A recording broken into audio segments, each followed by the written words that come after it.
Okay चलो, everyone is ready.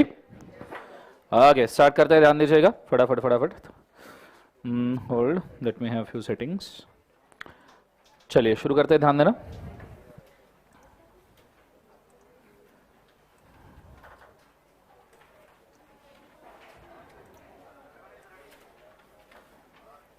Okay okay चलिए शुरू करते हैं, ध्यान देना। सबसे पहले तो सबको सॉरी, हाथ जोड़ के। आज मेरी वजह से आपको काफ़ी लेट हुआ, आई एम वेरी सॉरी। कोई इंटेंशन नहीं था, I was not feeling well, तो थोड़ा सा चाय वाय पी के ग्लूकोज में मिक्स करके थोड़ा सा जलेबी वलेबी में साथ में, ठीक है। चलो स्टार्ट करते हैं, ध्यान देना। Okay first and foremost thing, आज मैं लेट हूं बट फिर भी हम 6:15 6:30 तक क्लास लेंगे, ठीक है। चलिए शुरू करते हैं, ध्यान दीजिएगा, फोकस कीजिएगा अच्छे से। लास्ट लेक्चर के अंदर हमने क्या पढ़ा था उसको पहले थोड़ा सा रिवाइज कर लेते हैं। लास्ट लेक्चर में हमने कुछ नहीं, बेसिक सेक्शन लिस्ट कंप्लीट किया था और फिर we have shifted towards the characteristics of the company. कुछ याद आया सबको? हाँ है ना? पहले तो मुझे एक बार सेक्शंस के जो चैप्टर्स है उसको एक बार वापस से रिवाइज करवा दूं, ठीक है। मैं एट रैंडम पूछूंगा, मुझे एट रैंडम आंसर्स चाहिए, ठीक है। चलिए होल्ड, रिकॉर्डिंग नहीं शुरू किया। लाइव स्ट्रीम में सबको हाय, ठीक है, हाय बोल दो एक बार। Okay so let's go. First and foremost thing मुझे बताइए, सेक्शन 77 से 87 क्या है? जोर से बोलो, क्या है? 4 है। सेक्शन नंबर 128 से 138 जोर से बोलो, अकाउंट्स। फिर मुझे प्रोस्पेक्टस का सेक्शन बोलो, 23 से लेके 42। फिर मुझे बताओ मैनेजमेंट एडमिनिस्ट्रेशन 88 से लेके 122। ऑडिट 139 से लेके 148। फिर मुझे बताओ इनकॉर्पोरेशन 3 से लेके 22। डिपॉजिट 73 से लेके 76 ए। कुछ याद आया सबको? हाँ है ना?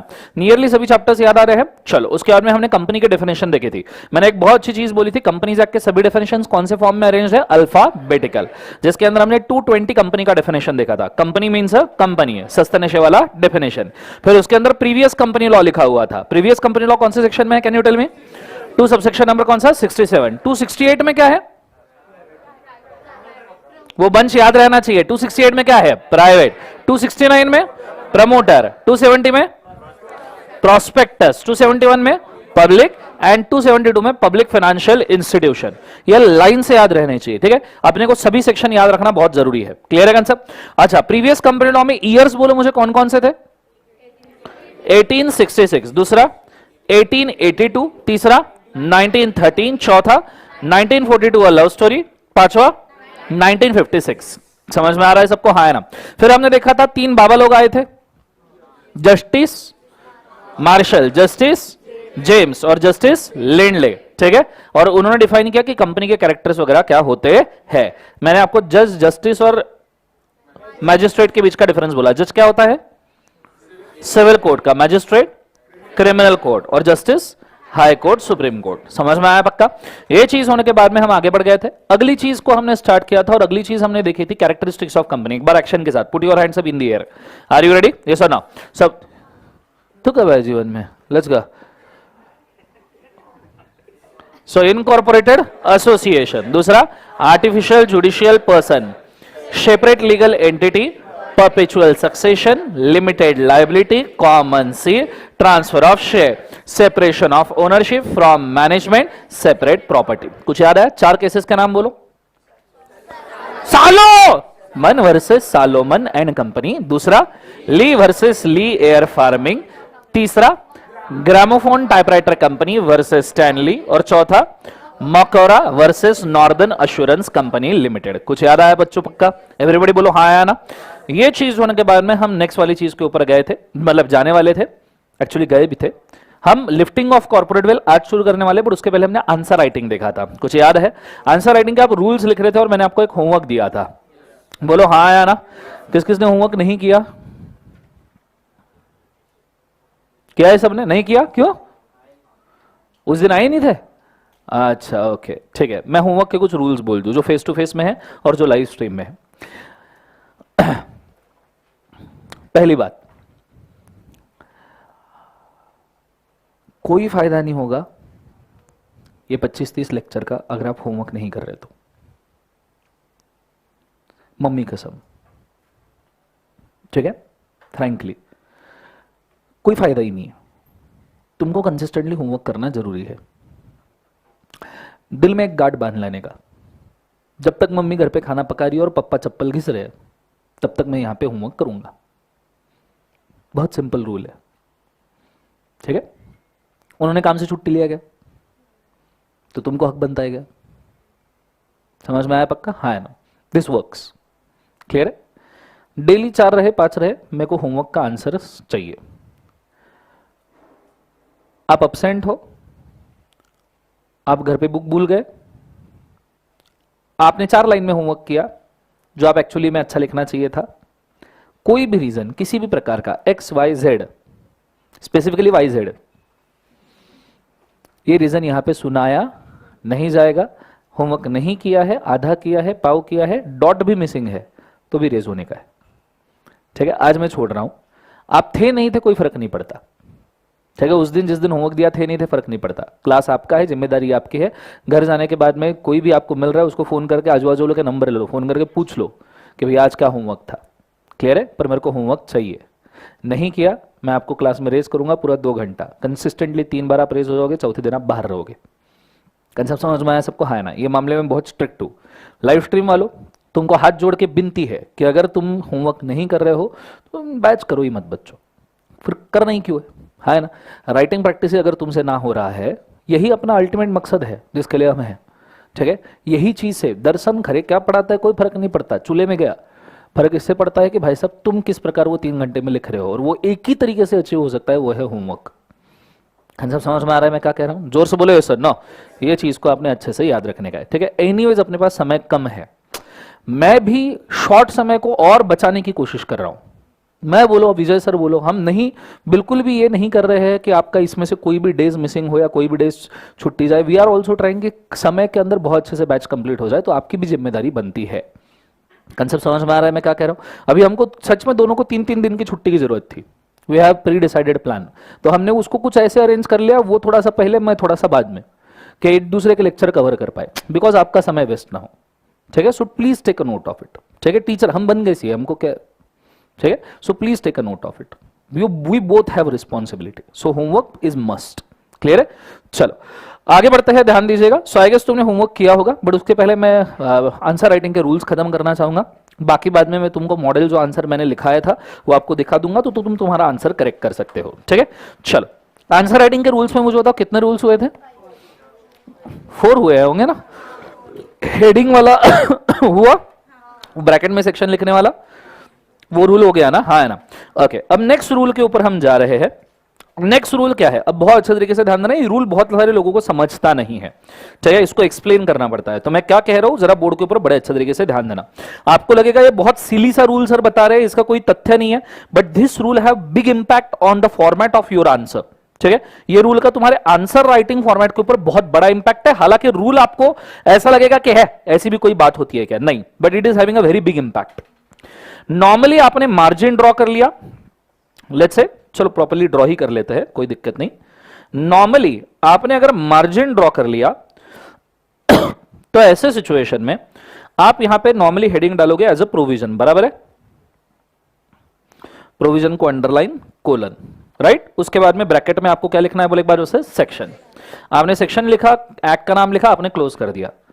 अब जो भी आपको आंसर लिखना है ना बच्चों, you should write in point wise format. किस फॉर्मेट में लिखना है बोले एक बार? Point wise. अब इसको मैं कहता हूं, इस रूल को इंडेंटिंग रूल। इंडेंटिंग सुना है कभी? इंडेंटिंग, इंडेंटिंग पता है नहीं पता है? Okay, please do understand. जब तुम माइक्रोसॉफ्ट वर्ड वगैरह के ऊपर काम करोगे आर्टिकलशिप में, तुम्हें इंडेंटिंग नाम का शब्द समझ में आएगा। What is indenting? इंडेंटिंग का मतलब होता है कि जहां आप पॉइंट नंबर लिखते हो, जहां आप पॉइंट का नंबर लिखते हो, जैसे यहां आपने नंबर लिखा, यहां से आपने टेक्स्ट लिखना शुरू कर दिया आगे, ठीक है। तो आपका टेक्स्ट पॉइंट के नंबर के नीचे कभी नहीं आ सकता, ठीक है। आपका टेक्स्ट ऊपर के टेक्स्ट के लाइन में ही चलता रहेगा, और ये पॉइंट का ये स्पेस ब्लैंक रहेगा।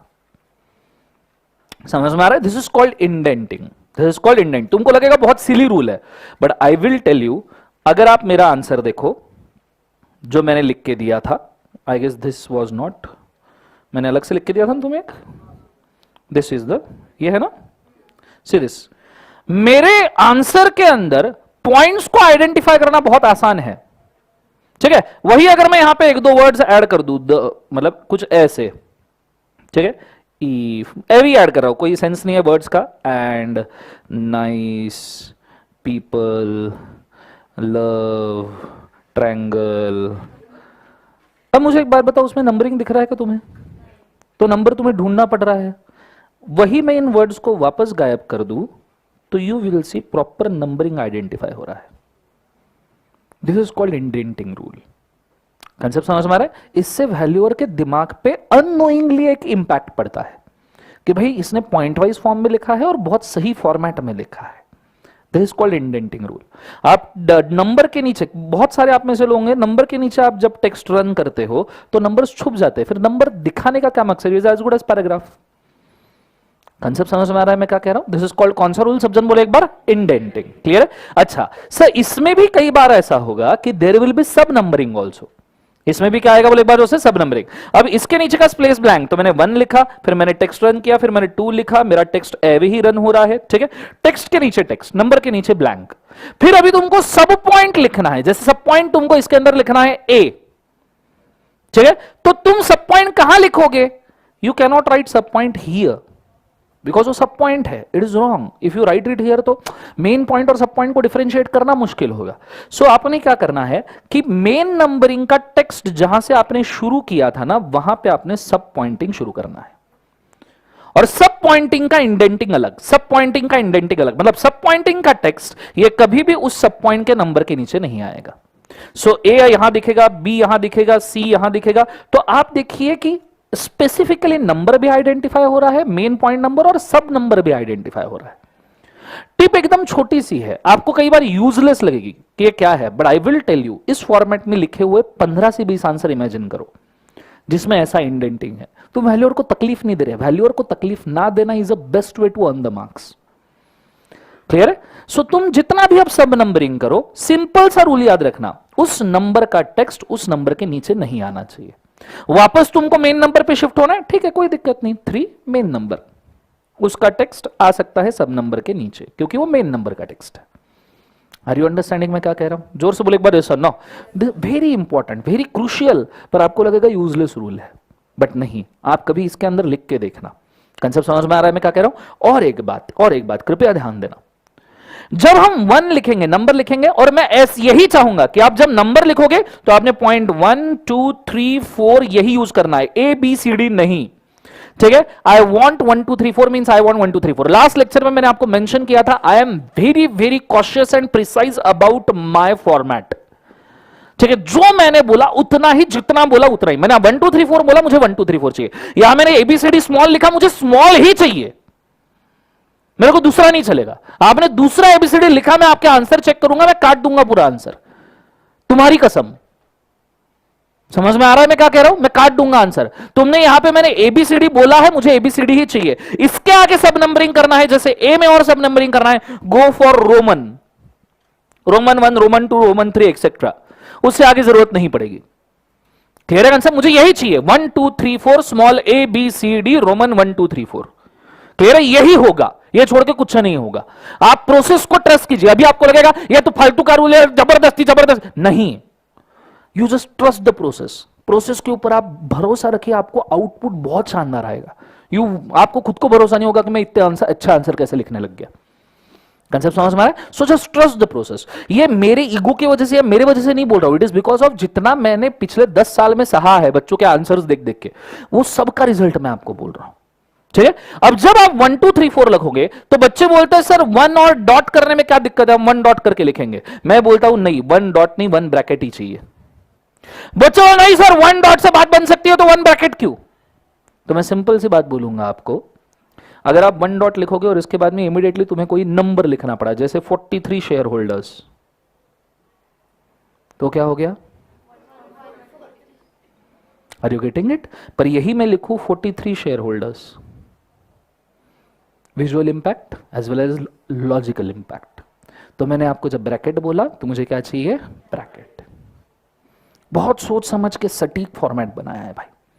कंसेप्ट समझ में आ रहा है सबको मैं क्या कह रहा हूँ? जोर से बोलो सर। नो, तो मुझे ब्रैकेट मतलब ब्रैकेट ही चाहिए, डॉट चाहिए ही नहीं, क्योंकि कई बार तुमको फिगर्स लिखने पड़े। अपन सीए के स्टूडेंट है भाई, सीएमए के स्टूडेंट है, अपने को फिगर्स मतलब नंबरिंग इज नेसेसरी ना, बोलो हाँ या ना। तो ये चीज को आपने बड़े अच्छे से याद रखना। This is done. फिर एक्सप्लेनेशन को अंडरलाइन कोलन होना है। This rule is called as, एक बार, इंडेंटिंग। पूरा प्रोविजन नंबरिंग में, पूरा एक्सप्लेनेशन नंबरिंग में, इवन आंसर भी नंबरिंग में, क्योंकि आपको पता रहना चाहिए कितने क्वेश्चन एग्जाम में क्वेश्चन में पूछे हैं, उस सबके मैंने आंसर लिखे क्या। कंसेप्ट समझ में आए? तो नेक्स्ट रूल पुट करना बुक के अंदर। While writing the answer, live stream में समझ में आया क्या? कृपया कमेंट करके बताइएगा बच्चों please. While writing the answer,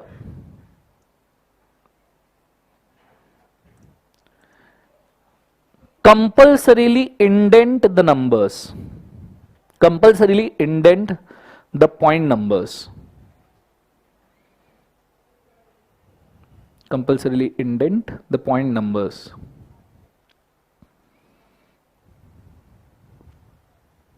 ठीक है, एज फॉलोज।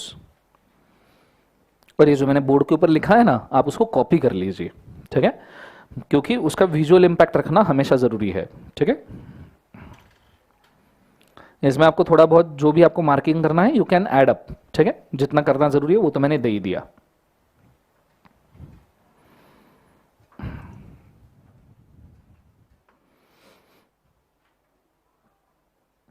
बहुत बढ़िया बेटा राहुल, शानदार। सीएमए के टॉपिक्स पेंडिंग है, आए नो, सीएमए के टॉपिक्स हम करने वाले हैं, बट मैं सिर्फ अमेंडमेंट्स वगैरह के लिए राह देख रहा हूं। जैसे ही आ जाएंगे तो बच्चों ये सीएमए के टॉपिक्स भी हम अपलोड कर देंगे बच्चों, डोंट वरी।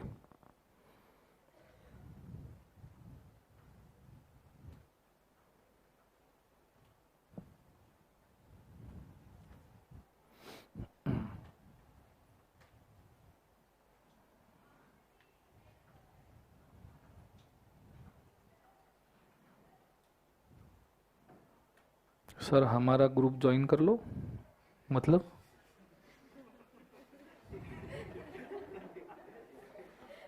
प्रिंसी, प्रिंसी लड़की लिख रही है? कौन सा ग्रुप है भाई जीवन में तुम्हारा? मैं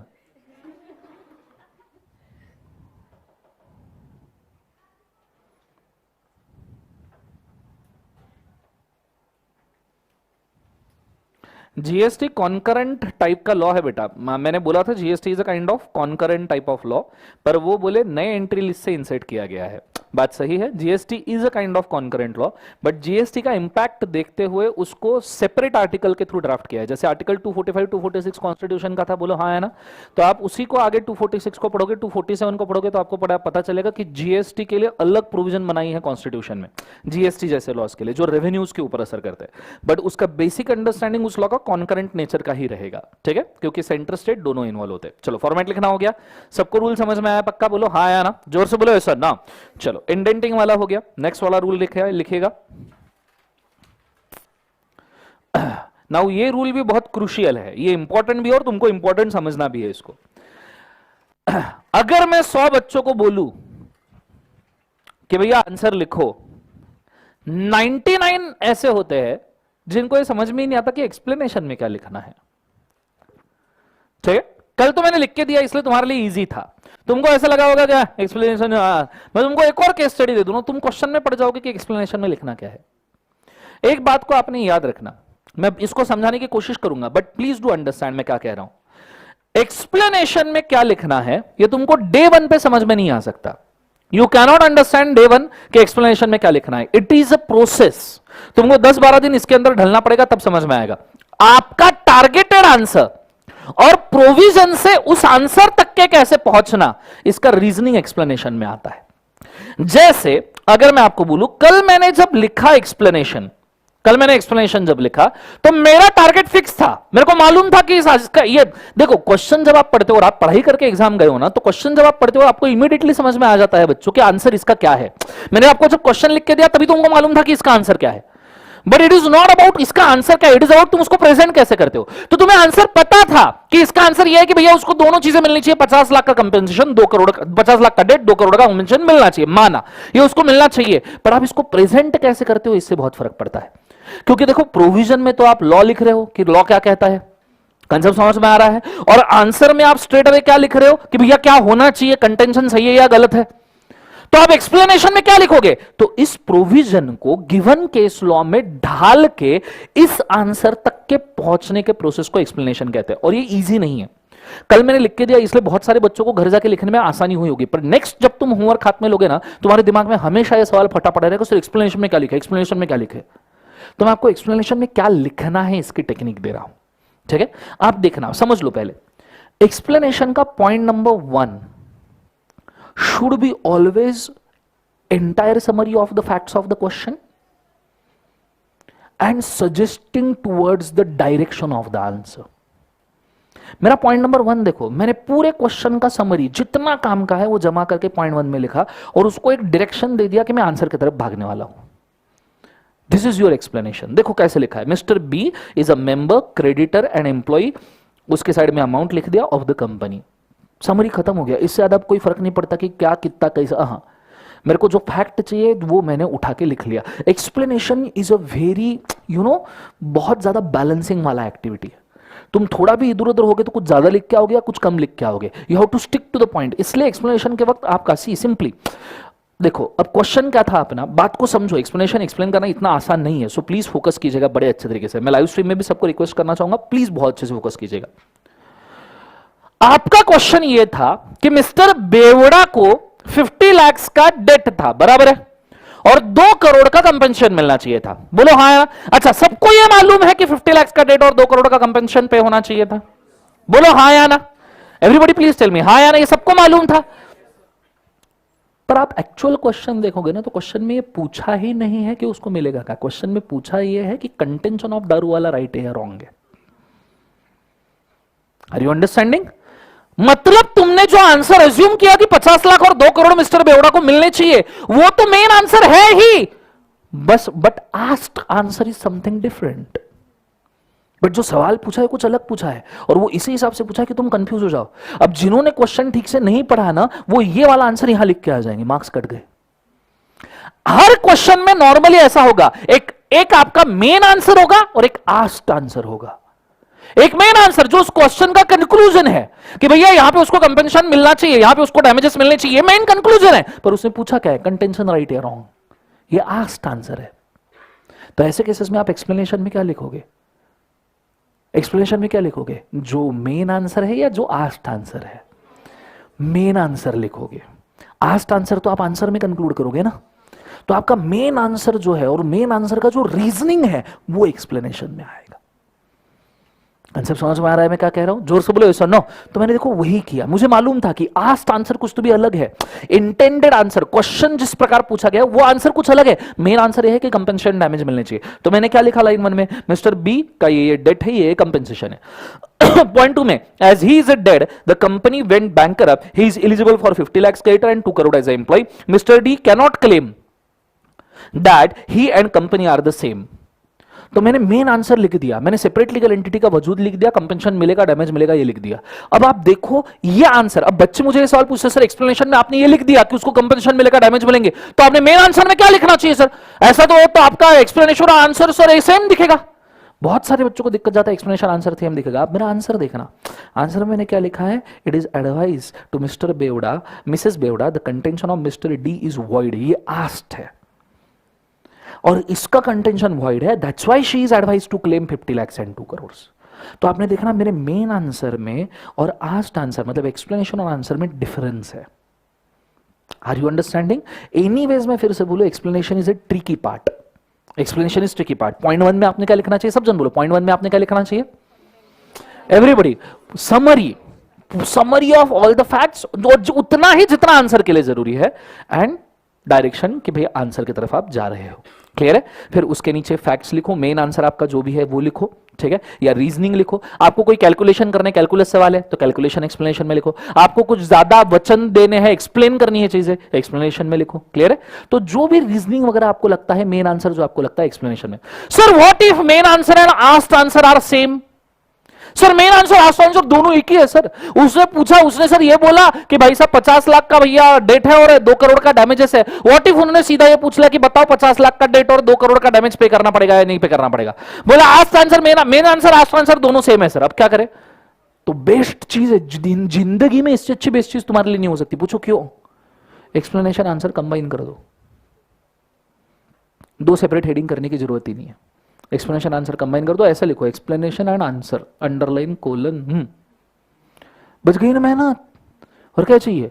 जब मेन आंसर आस्ट आंसर अलग है, एक्सप्लेनेशन अलग आंसर अलग। जब कैलकुलेशन से एक्सप्लेनेशन अलग आंसर अलग, रीजनिंग से एक्सप्लेनेशन अलग आंसर अलग। पर जब पता है दोनों एक ही है, पूछा ही वही है जो मेन आंसर है, दोनों कंबाइन। कंसेप्ट समझ में आया मैं क्या कह रहा हूं? जोर से बोले एक बार, यस और नो।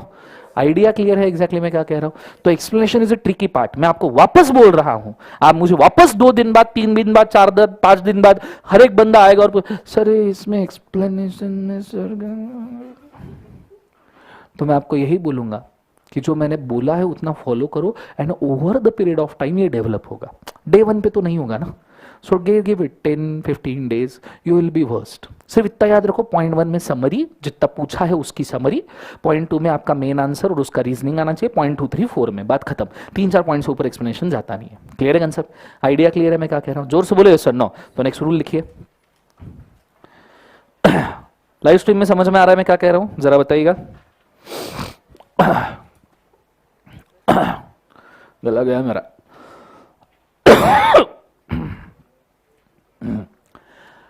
लिखना explanation heading, explanation heading is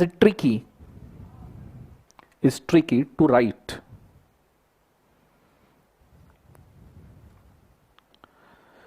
So should be tackled as follows.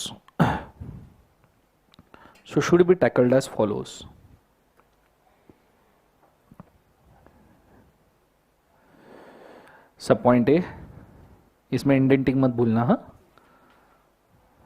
अभी सीखे ना इंडेंटिंग, तो सब point A.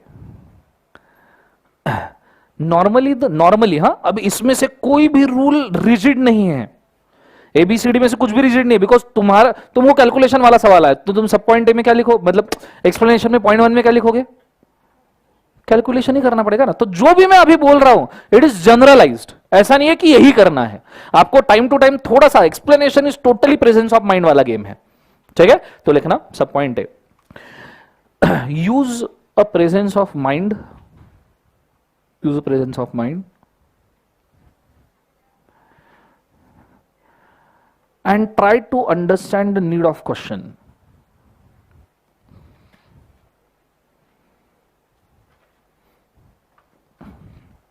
Try to understand the need of question. First up, उसी में या फिर पॉइंट बी करो, सब पॉइंट बी करो। The things like all reasonings,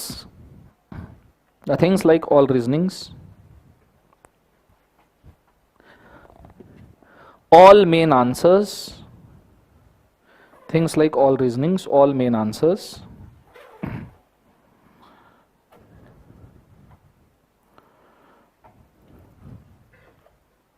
all calculations,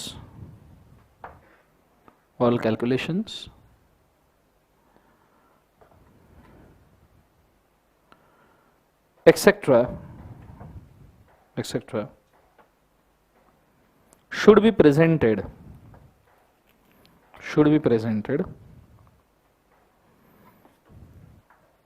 in explanation area. Should be presented in explanation area. Full stop. Next sub point.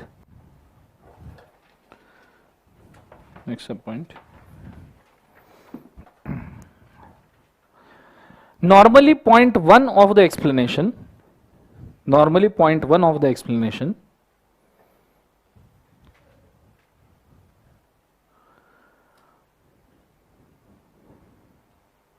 shall summarize, normally point 1 of the explanation shall summarize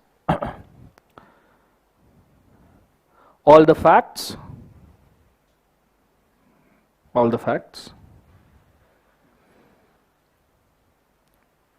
regarding what is asked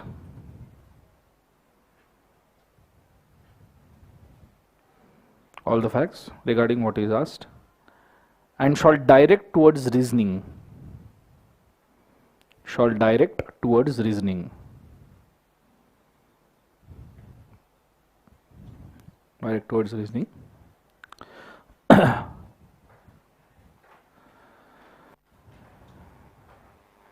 next required points the next sub point में लिखना next required points shall contain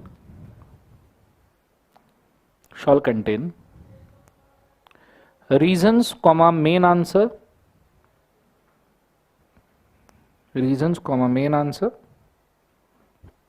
etc.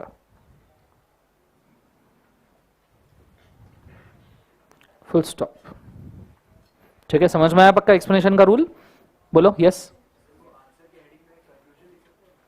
Answer के heading के जगह पे conclusion लिख सकते हो क्या? लिख सकते हो बिल्कुल। आप एक्सप्लेनेशन के हेडिंग के जगह पे फैक्ट ऑफ द केस भी लिख सकते हो, पर लिखना नहीं है। ठीक है, लिखने के लिए अपन बहुत कुछ लिख सकते हैं, पर मैंने क्या कहा? Trust the process. सी मैंने कल ही बताया था, तुम कितनी सारी चीजें एक साथ कितने अलग अलग तरीके से कर सकते हो, इससे फर्क नहीं पड़ता। तुम एक ही चीज 1000 बार कितने परफेक्टली कर सकते हो, इससे फर्क पड़ता है। मैं ये नहीं कह रहा कि provision, explanation, answer, case law यही रहना चाहिए। तुम तुम्हारा डिसाइड करो। तुम प्रोविजन की जगह लॉ लिखो, केस लॉ की जगह लिटिगेशन लिखो, आंसर की जगह कंक्लूजन लिखो, एक्सप्लेनेशन की जगह फैक्ट ऑफ केस लिखो, पर जो लिखो उसके साथ रहो 1000 बार, फिर वो चेंज मत करना।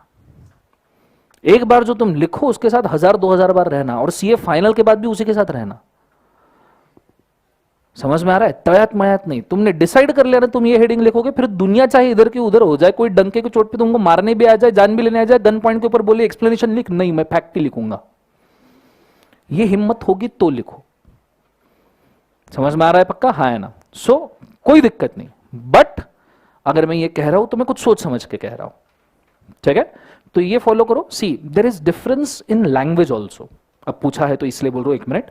सम languages are aggressive, some words are aggressive and some words are modest. Exam में तुम्हें एग्रेशन दिखाना है या मॉडेस्टी दिखाना है? मार्क्स किसको ज्यादा बनेंगे, एग्रेसिव को या मॉडेस्ट को? कंक्लूजन, आंसर, काय में मॉडेस्टी है?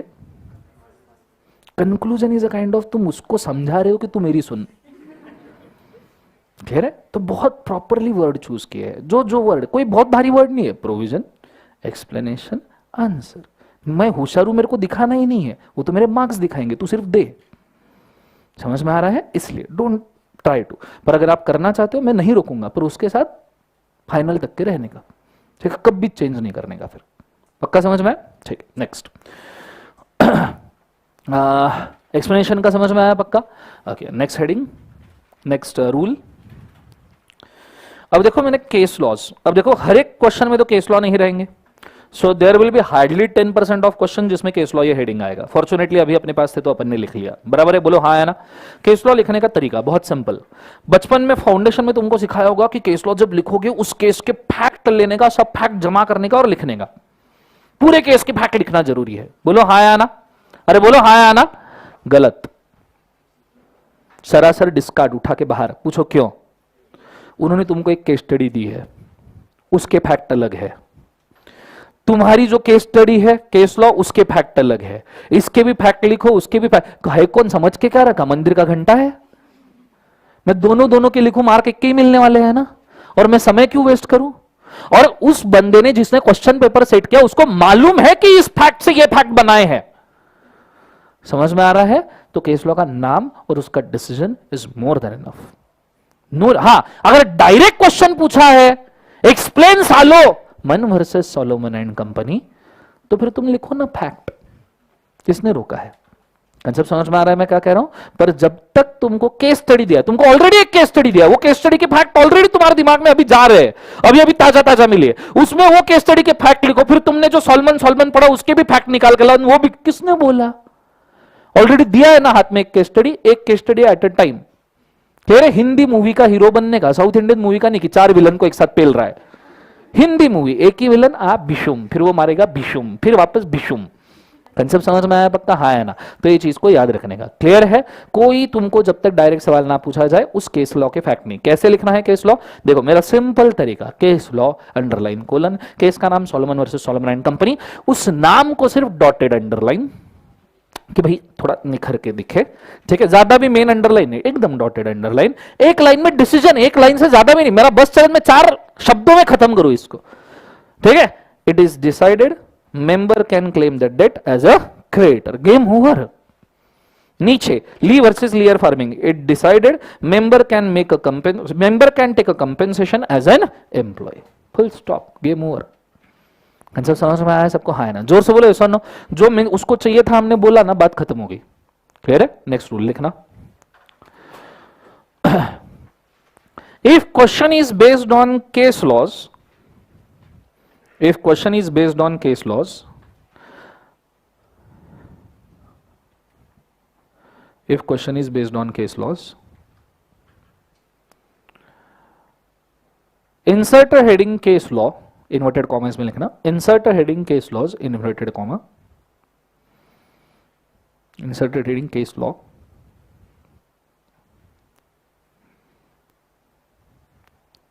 and write the name and one line decision, and write the name and one line decision,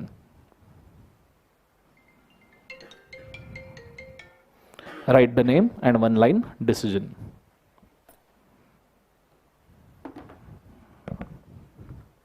लिख लिया सबने? खत्म बात। जितने केस लॉज है एक लाइन से, दन दन, नाम डिसीजन, गेम ओवर। क्लियर है कंसेप्ट? इससे ज्यादा कुछ भी लिखने की जरूरत नहीं है। ऐड करना उसी के अंदर, उसी पॉइंट में आगे ऐड करना। No need to write down the facts of the case law, no need to write down the fact of the case law, no need to write down the fact of the case law,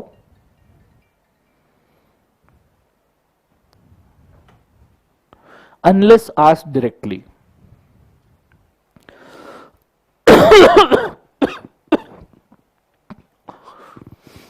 unless asked directly।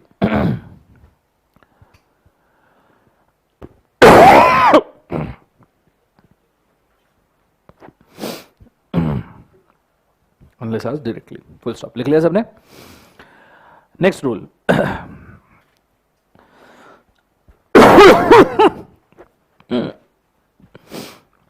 unless asked directly, hold, okay। Now answer, ठीक है? बहुत बहुत answer तुम्हें सबसे कम मेहनत में सबसे ज्यादा मार्क्स देने वाली कोई जगह है तो आंसर है, क्योंकि सबसे पहले वैल्यूअर यही ढूंढ रहा है। तो इसको खत्म करने का नहीं, ये कमाने का है एरिया। तो आंसर का एक ही रूल है, क्वेश्चन में जो पूछा है उन्हीं वर्ड्स में, उसी लैंग्वेज में आंसर दे दो। क्वेश्चन में पूछा whether the contention of mister Daruwala is right, whether the contention of mister Daruwala is right, ये पूछा, वर्डिंग समझो, whether contention of mister Daruwala is right, answer में आएगा contention of mister Daruwala is right. Whether भी निकाल देना, वेदर निकाल दिया, आंसर बन गया, फुल स्टॉप। इसी वर्ड में चाहिए, और जितने पूछे उतने आंसर 1 2 3 पॉइंट करके, ठीक है? कोई रीजन नहीं देना, जो रीजन है वो एक्सप्लेनेशन में दो, क्यों राइट है, कैसे राइट है, काय को राइट है, कब राइट है, किधर राइट है, सब ऊपर। इधर सिर्फ conclusion, contention of mister Daruwala is right या रॉन्ग, जो भी है। कंसेप्ट समझ में आया? तो लिखना, as a conclusion of the case study, as a conclusion of the case study,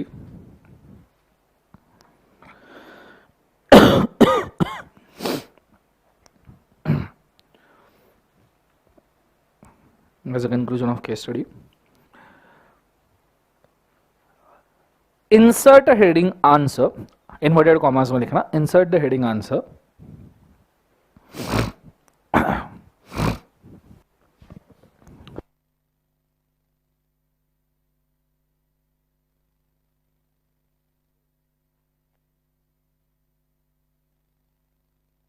insert the heading answer and write down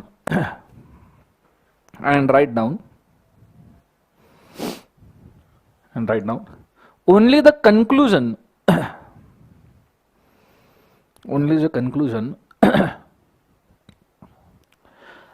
regarding what exactly is asked. Only a conclusion regarding what exactly is asked.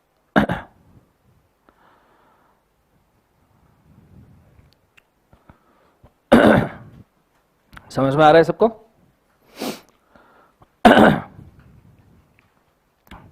Full stop. There is no need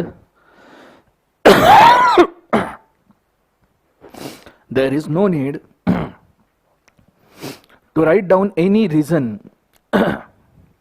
There is no need to write down any reason or explanation. There is no need to write down any reason or explanation for such an answer or conclusion. For such an answer or conclusion. मेरी आवाज change हो गई क्या? Mic check. Any reason or a conclusion for the explanation for the answer. लिख लिया सबने? हाँ है ना? जोर से बोले एक बार यस नो. नाउ इसके बाद में आती है चीज, यहां पे आंसर राइटिंग फॉर्मेट का मेन कंक्लूजन हो गया, पर एक और चीज हम यहां पे सजेस्ट कर सकते हैं.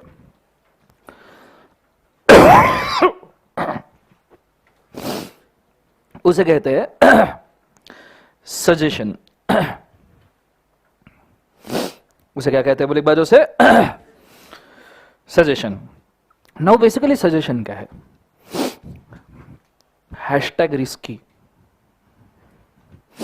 तभी लिखना जब बहुत ज्यादा कॉन्फिडेंस हो, ठीक है, और पता हो जो लिख रहा हो, ओवर कॉन्फिडेंस भी नहीं, अंडर कॉन्फिडेंस भी नहीं, प्रॉपर कॉन्फिडेंस हो, तभी इसको लिखना है, ठीक है.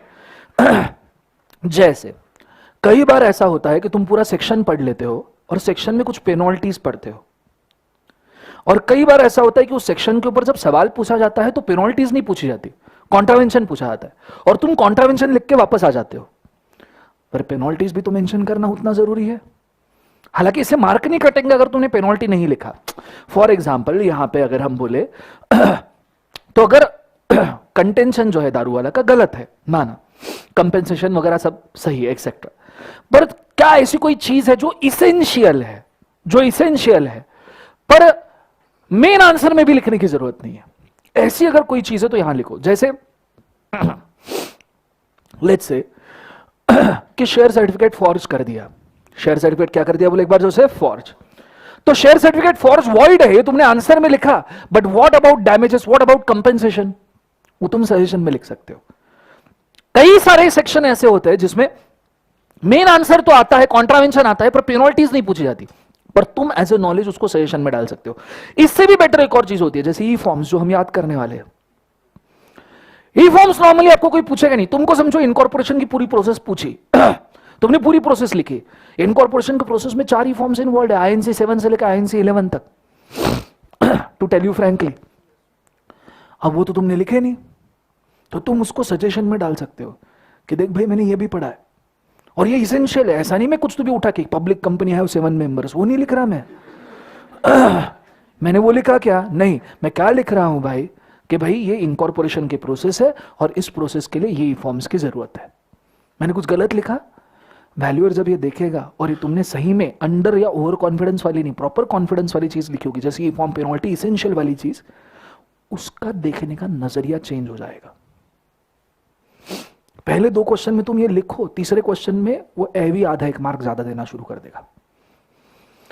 Suggestion is not for earning the marks in this question. Suggestion is for earning the marks in next question. कि नेक्स्ट क्वेश्चन को तो थोड़े अच्छे नजर से देख भाई, मैं यहां तुझे कुछ एक्स्ट्रा दे रहा हूं। केक के ऊपर चेरी लगाते हैं, क्या चेरी से केक का टेस्ट चेंज हो जाता है? पर केक अच्छा दिखता है, इसलिए चेरी ऑन द केक भी इसेंशियली माना जाता है। हालांकि चेरी नहीं रही तो कोई फर्क नहीं पड़ता चेरी नहीं रही तो कोई भी फर्क पड़ता है क्या? नहीं, बट फिर भी हम चेरी लगाते हैं। Suggestion is like that. पर चेरी ही हो यह जरूरी है, तुम तरबूजा नहीं रख सकते, वो चेरी ही चाहिए। ठीक है, तो क्या चेरी है यह समझना जरूरी है, पर स्टार्टिंग में इसको ट्राई भी मत करना। स्टार्टिंग में तुम्हें ऊपर का कर लो, बहुत है, गंगा नहा लिए, कह रहे ये कब आपकी पोजीशन आ जाएगी, आई विल टेल यू। ठीक है, हाँ, स्टार्टिंग में तुमको अगर लिखना भी है तो उस सेक्शन में अगर कोई पेनल्टी या ई फॉर्म इन्वॉल्व है तो तुम लिख देना, मैं रोकूंगा नहीं। ठीक है, पर ई फॉर्म और पेनल्टी छोड़ के भी अच्छे सजेशन हो सकते हैं, ये आपको 10-15 दिन बाद समझ में आएगा। आइडिया क्लियर है मैं क्या कह रहा हूं? बोलो हाँ है ना, पक्का समझ में आ रहा है मैं क्या कह रहा हूं? तो ये चीज को अपने को फॉलो करने का। ठीक है, नीचे रूल लिखना। The additional thing, the additional thing,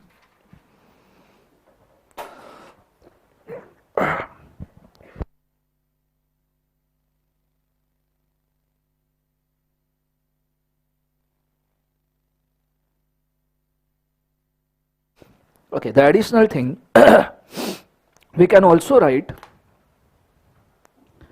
the additional thing we can also write after conclusion of the question,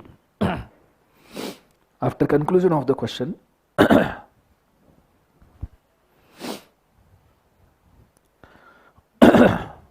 after conclusion of question is suggestion, is suggestion. But giving something in addition is always risky. But giving something in addition is always risky.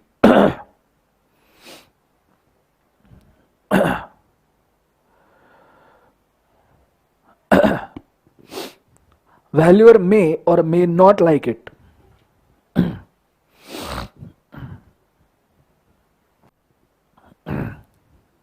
Valuer may or may not like it.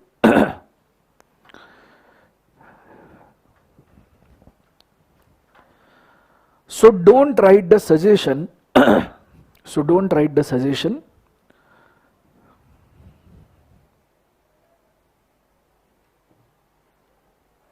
Don't write suggestion unless you are very confident.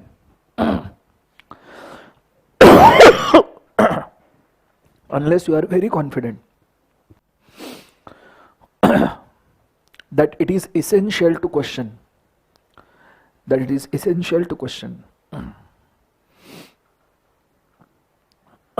Essential to question.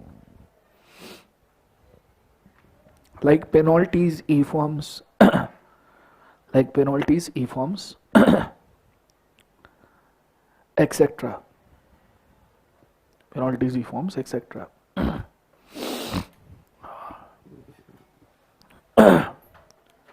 चलो लिख लिया सबने? Everybody understood? यहाँ पे आपका answer writing format होता है खत्म। आइडिया क्लियर है मैं क्या कह रहा हूँ? मैं आपसे परमिशन चाहूँगा, आज मेरे को छोड़ दो, क्योंकि आज अगर मेरा गला गया तो अगले 3-4 दिन छुट्टी हो जाएगी, जो अपन अफोर्ड नहीं कर सकते। ठीक है, so I am very sorry for today. थोड़ा लेट भी हो गया और क्लास भी जल्दी छोड़ रहा हूँ। Hardly we have to a class of 50 minutes, but I am very sorry. इसको कल परसों में हम कवर करेंगे। ठीक है, so sorry, thank you so much, good day, God bless you, take care. अच्छा, आंसर लिख के आए हो सेम? हाँ, इसका ठीक है, कल अपन चेक करेंगे। ठीक है, good day, God bless you guys.